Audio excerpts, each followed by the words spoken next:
देश के सबसे बड़े सूबे में सबसे बड़े चुनावी संग्राम का शंखनाद हो चुका है और तेजी से गर्माते सियासी माहौल के बीच एबीपी गंगा नए तेवर और कलेवर में चुनावी खबरों का पूरा लेखा जोखा आपको दिखाने जा रहा है। खबरों की वही धार है, वही रफ्तार है, पर अलग होगा हर खबर का अंदाज।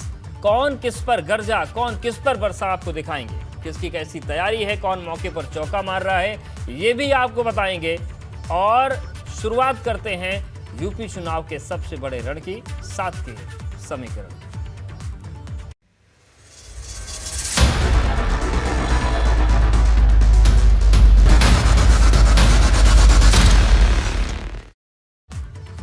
तो विधानसभा चुनाव की तारीखें तेज होती जा रही हैं और सुबुगाहट के साथ ही अब तमाम सियासी पार्टियों में वार पलटवार का दौर भी तेज हो रहा है, जिसमें आज मुख्यमंत्री योगी आदित्यनाथ ने सपा और अखिलेश यादव पर सीधा वार कर दिया।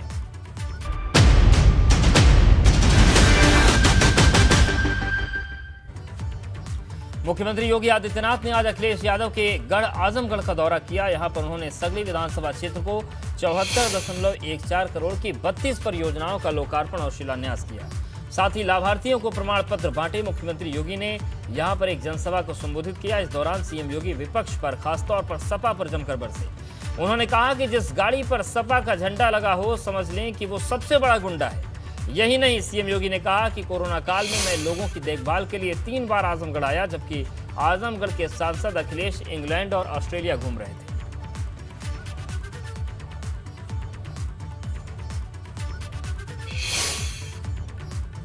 पार्टी की सरकार के समय तो अराजकता ही उसका पर्याय हो गया था।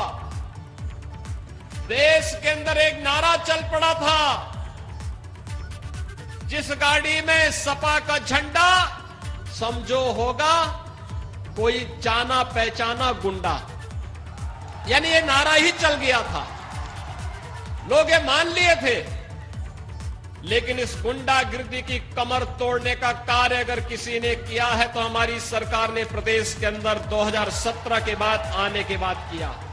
आजमगढ़ में भी 3 बार मैं कोरोना के दौरान आया था देखभाल करने के लिए कि यहां मेडिकल कॉलेज, हॉस्पिटल में उपचार की व्यवस्था है या नहीं है। हमारे भारतीय जनता पार्टी के सांसद और विधायक हालचाल ले रहे थे, पदाधिकारी सेवा के कार्य से जुटे हुए थे। लेकिन आजमगढ़ के सांसद नदारद थे, वे गायब थे, उनका कहीं पता ही नहीं था, उनका पता ही नहीं था। एक बार तो मैंने पूछा, भाई सभी सांसदों का हालचाल लिया जा रहा, वो है कहां? तो पता लगा कि इंग्लैंड गए हैं।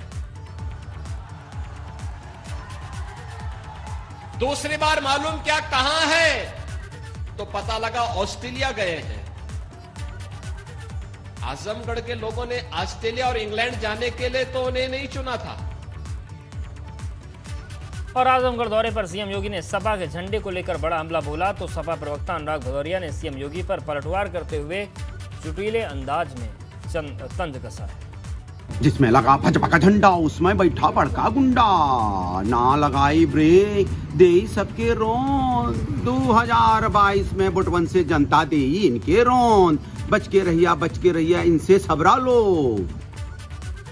यूपी विधानसभा चुनाव का प्रचार शुरू होने के साथ ही बयान वीरों के बयान भी सामने आते जा रहे हैं और इसी कड़ी में सपा के सहयोगी महादल के अध्यक्ष ने ऐसा बयान दिया जिससे उन्हीं के गठबंधन में खींचतान मच गई है।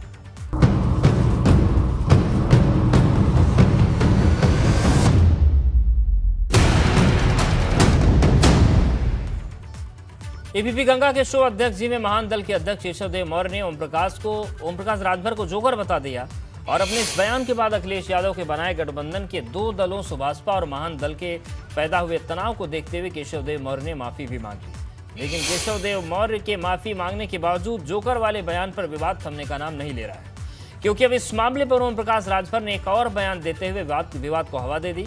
ओम प्रकाश राजभर ने महाल दल के अध्यक्ष केशव देव मौर्य के बयान पर प्रतिक्रिया देते हुए इशारों में किसी और को जोकर बता दिया। राजभर ने कहा कि हर मंडली में एक जोकर होता है जिस पर सभी की निगाहें होती हैं।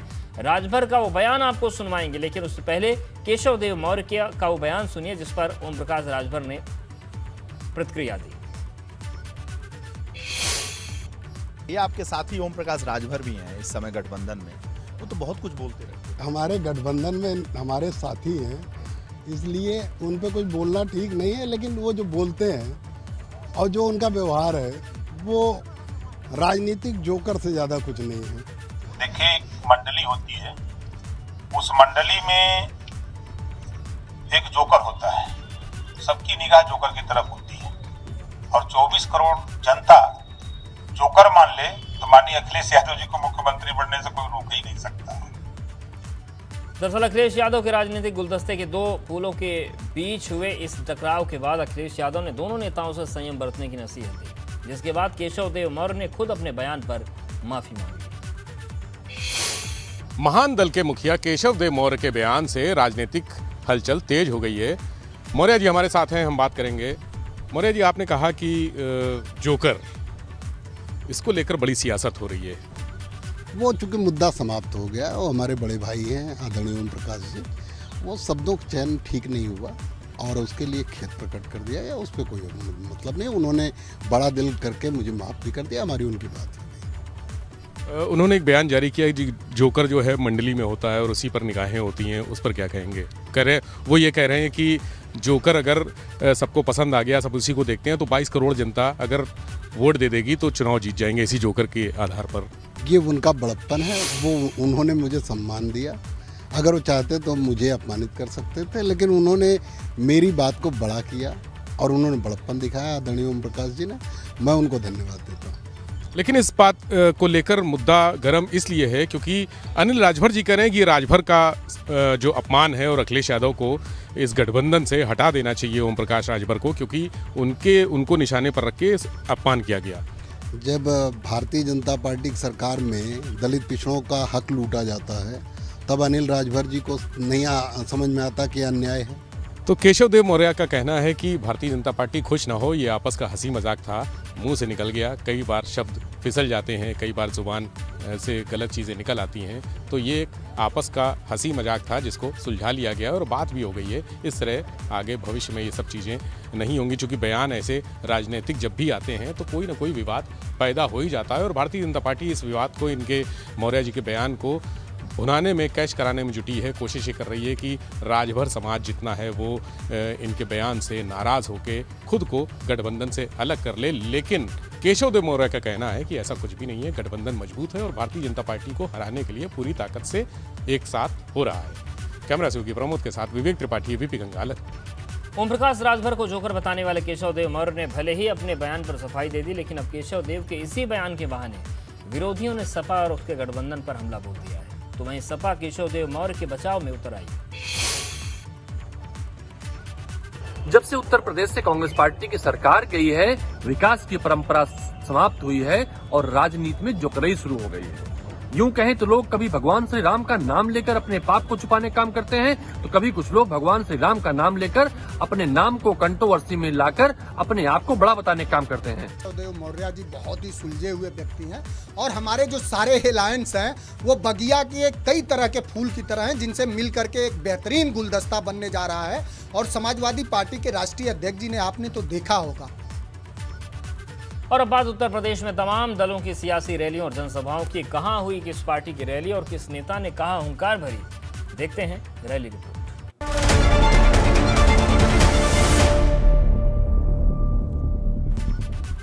विधानसभा चुनाव से पहले उत्तर प्रदेश का चुनावी पारा मंगलवार को और बढ़ने वाला है, क्योंकि प्रदेश की एक छोर यानी कि पश्चिमी यूपी में मेरठ में सपा और राष्ट्रीय लोकदल की साझा रैली होने वाली है, जिसमें गठबंधन के बाद पहली बार जयंत चौधरी और अखिलेश यादव एक मंच पर साथ होंगे। तो जबकि दूसरे छोर पर यानी पूर्वांचल में गोरखपुर जिले में प्रधानमंत्री नरेंद्र मोदी और मुख्यमंत्री योगी आदित्यनाथ होंगे, जो एक बार फिर पूर्वांचल को बड़ी सौगात देंगे और रैली को संबोधित करेंगे।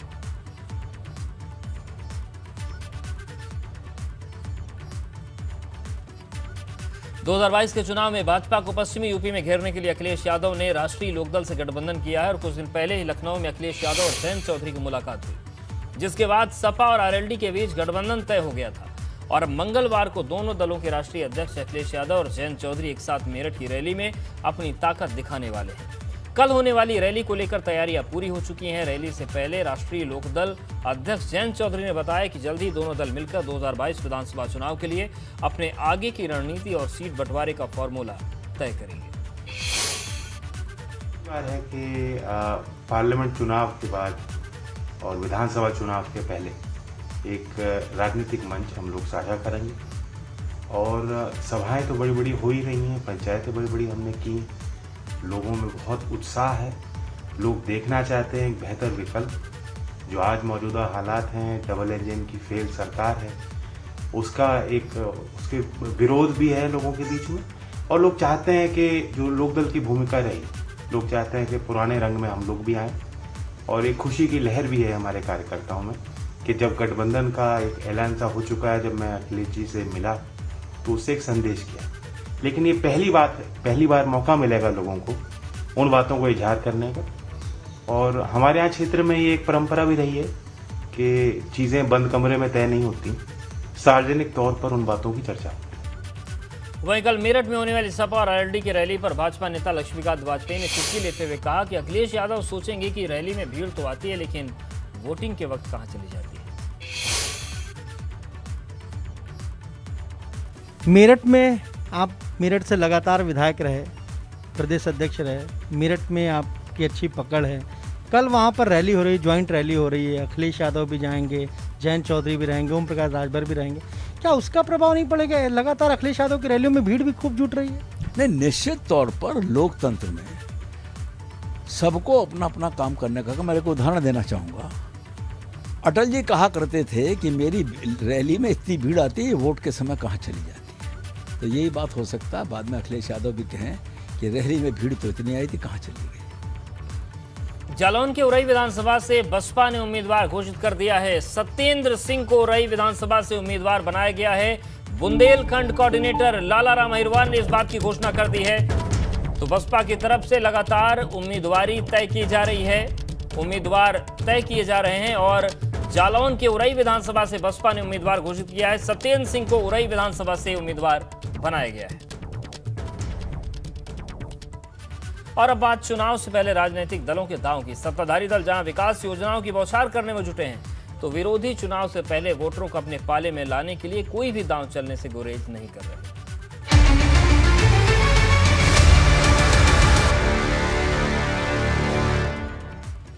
यूपी विधानसभा चुनाव 2022 के मद्देनजर भाजपा सरकार ने अब पूरी ताकत झोंक दी है। मुख्यमंत्री योगी ताबड़तोड़ दौरा कर तमाम क्षेत्रों को करोड़ों की सौगात दे रहे हैं। वहीं बीच बीच में प्रधानमंत्री मोदी का यूपी दौरा और यहां के लिए करोड़ों की सौगात एक बड़ा सियासी संदेश दे रहा है। इस कड़ी में प्रधानमंत्री मोदी कल गोरखपुर का दौरा करेंगे, जहां पर वो एम्स और खाद कारखाना के लोकार्पण के अलावा बीआरडी मेडिकल कॉलेज में रीजनल मेडिकल रिसर्च सेंटर का लोकार्पण कर न सिर्फ गोरखपुर बल्कि पूर्वांचल को 10,000 करोड़ की बड़ी सौगात देंगे। आपको बता दें कि खाद कारखाना को बनाने पर करीब 8600 करोड़ रुपए, जबकि एम्स को बनाने में 1400 करोड़ रुपए खर्च हुए हैं। वहीं प्रधानमंत्री मोदी के गोरखपुर दौरे से पहले सीएम योगी ने यहां पर मोर्चा संभाल लिया है और तैयारियों का जायजा ले रहे हैं। सीएम योगी ने पीएम के दौरे वाली जगह का निरीक्षण किया है।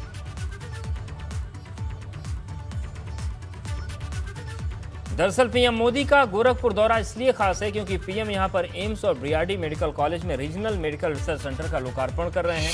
इसके अलावा गोरखपुर में करीब 8600 करोड़ रुपए की लागत से बने जिस गैस आधारित खाद कारखाने का पीएम लोकार्पण करने जा रहे हैं, वो दुनिया की बेहतर नीम कोटेड खाद तैयार होगी। इसमें हर साल 12.7 लाख मीट्रिक टन, जबकि हर दिन 3850 मीट्रिक टन यूरिया का उत्पादन होगा, जिससे करीब 360 लोगों को प्रत्यक्ष तौर पर रोजगार मिलेगा। इस कारखाने के संचालन की जिम्मेदारी हिंदुस्तान उर्वरक एवं रसायन लिमिटेड को दी गई है। दरअसल गोरखपुर में 1964 में पहली बार खाद कारखाना लोकार्पण हुआ, लेकिन 90 के करीब एक दुर्घटना के बाद ये प्लांट पूरी तरीके से बंद पड़ा था, जिसके बाद जुलाई 2016 में पीएम मोदी ने इसका शिलान्यास किया और अब कल उसका लोकार्पण होगा। चुनावी मौसम में नेता जब कोई बयान देते हैं तो उसका कोई न कोई सियासी संदेश जरूर होता है। मुरादाबाद से समाजवादी पार्टी के सांसद डॉक्टर एसटी हसन ने कॉमन सिविल कोड पर जो बयान दिया उसे बेतुका कहा जा सकता है, लेकिन उन्हें जिसका संदेश देना था वो दे चुके हैं। डॉक्टर एसटी हसन ने कहा कि सरकार कॉमन सिविल कोड के तौर पर ऐसा कानून लाने जा रही है जिससे मुसलमानों के सारे अधिकार खत्म हो जाएंगे, वो दूसरी शादी नहीं कर पाएंगे। अगर कॉमन सिविल कोड आता है तो मुस्लिम पर्सनल लॉज खत्म हो जाएंगे, हम अपनी औलाद को विरासत में जो तरका देते हैं, पूरी दुनिया का वाहिद मजहब इस्लाम है जिसने औरतों को हमारे हिबे ख़त्म हो जाएंगे, दूसरी शादी नहीं कर सकते। एक बड़ी समस्या क्या आएगी जो मैं आपको बताना चाहता हूँ, जो आपके दिमाग में रहनी चाहिए कि आर्टिकल 30 और आर्टिकल 29 खत्म हो जाएगा। तो ताबड़तोड़ दूसरे दलों में सेंध लगाए हुए हैं और आज भी एक साथ कई दलों के नेताओं ने पाला बदलते हुए भाजपा की सदस्यता ली।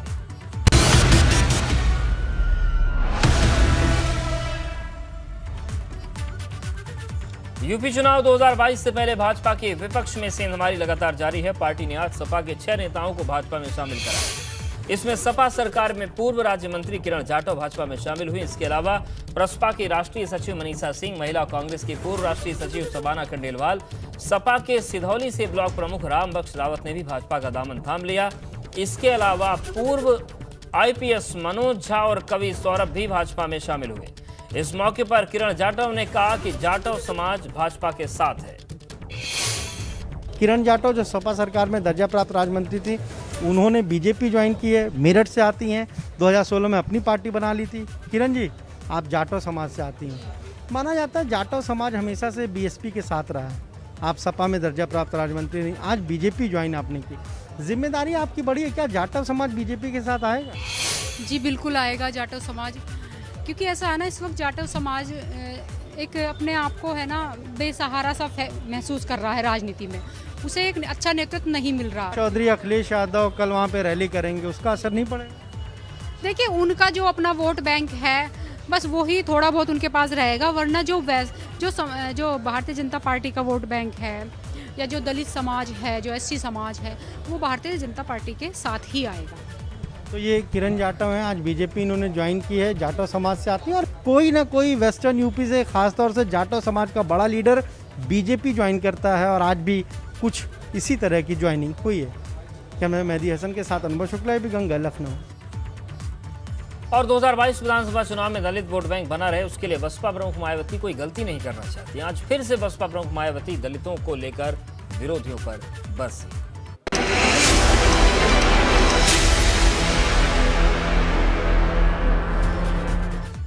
मौका बाबा साहेब भीमराव अम्बेडकर की पुण्यतिथि का था, तो लगे हाथ बसपा प्रमुख मायावती ने दलितों का मुद्दा छेड़ दिया। मायावती बोली कि कुछ लोग अपने स्वार्थ के लिए दलितों के वोटों को बांटना चाहते हैं, ऐसे में दलितों को इनसे सतर्क रहना चाहिए।